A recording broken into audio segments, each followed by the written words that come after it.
ये कहानी है करमदीन नाम के एक बुजुर्ग इंसान की। एक ऐसा बाप जिसने अकेले ही अपनी 3 बेटियों की परवरिश की थी।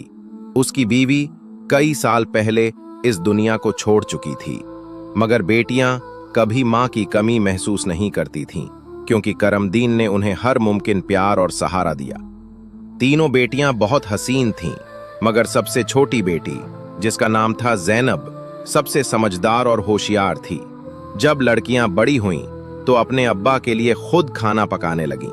करमदीन जब भी काम पर बाहर जाता तो उसकी बेटियां बड़े प्यार से उसके लिए खाना बनाकर पैक कर देती। उसी गांव में एक बेवा औरत रहती थी जो अक्सर लोगों से कुछ न कुछ मांगती फिरती। उसकी भी एक बेटी थी। जब बेटियां अपने अब्बा के लिए खाना बनाती, वही बेवा औरत अक्सर उनके घर आग मांगने पहुंच जाती। ज़ैनब को उस औरत की नीयत कुछ ठीक नहीं लगती थी। वो अपनी बहनों से कहती, ये औरत हर बार हमारे ही घर क्यों आती है? मुझे इसकी चालें ठीक नहीं लगती। लेकिन उसकी दोनों बड़ी बहनें कहती, ज़ैनब वो बेचारी अकेली और गरीब है, अगर हमारे घर से आग ले जाती है तो हमें क्या फर्क पड़ता है। ज़ैनब चुप हो जाती, मगर धीरे धीरे उसकी बात सही साबित होने लगी, क्योंकि उस बेवा औरत ने चालाकी से हर रोज करमदीन के खाने में राख मिला देना शुरू कर दिया। जब करमदीन को अपने खाने में बार बार गड़बड़ महसूस हुई तो उसने सोचा, शायद उसकी बेटियों से गलती हो रही है।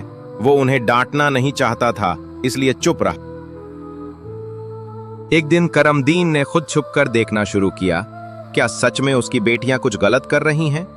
वो देखता है, बड़ी बेटी चावल धो रही है, मंझली सब्जी बना रही है और ज़ैनब बर्तन साफ कर रही है।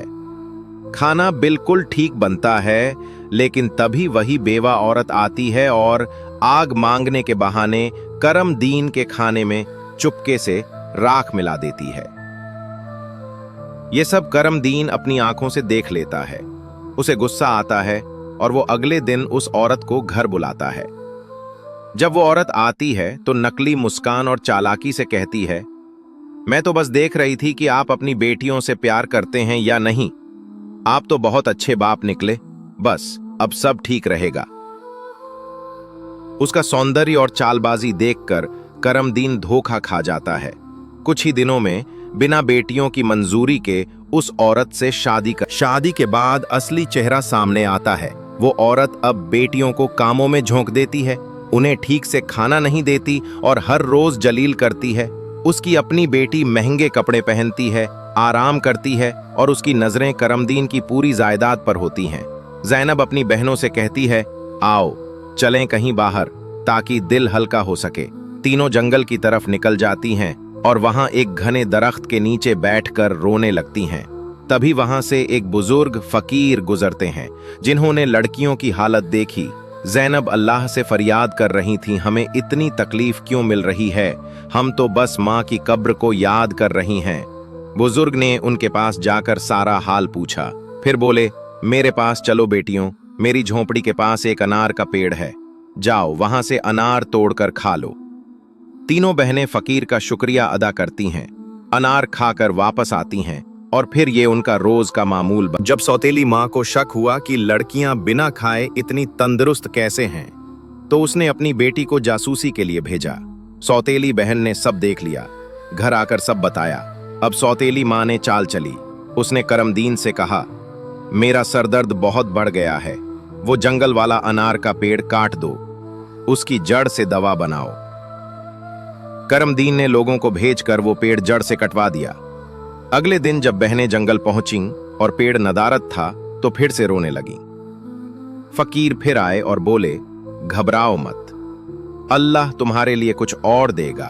उन्होंने जमीन की तरफ इशारा किया, वहां दूध की एक नहर फूट पड़ी।